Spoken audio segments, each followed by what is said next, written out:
अस्सलामुअलैकुम रहमतुल्लाह। दोस्तों किमें हाल है हमारे? ठीक वे तगड़े वे तबीयत से ठीक है। मैं उम्मीद करना मेरे सारे देखन और सुनन हाल है अल्लाह रब्बुल इज़्ज़त दे रहम करम और शुक्र दे नाल ठीक ठाक हो सन।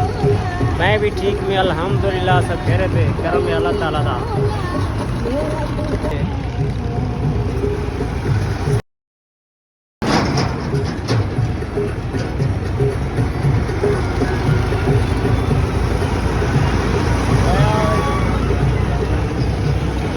एक विके ते 40,000 खर्चा थिया थे। आप अंदाजा लाओ दाने का रेट क्या है और जट पूंज दे विचों क्या मुनाफा थींदे।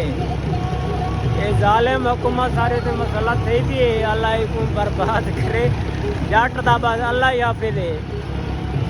ये गाल है यार, असा अपने पेज पे बहुत ढेर सारी मेहनत करने पे साड़ी वीडियो को पूरा डिठा करो और पूरा देखने लाइक और कमेंट बॉक्स दे विच अपनी मोहब्बत का इजहार लाजमी किया करो, अपनी राय लाजमी दी करो ताकि साकू तुहाडे कमेंट नाल हौसला अफजाई मिलती है।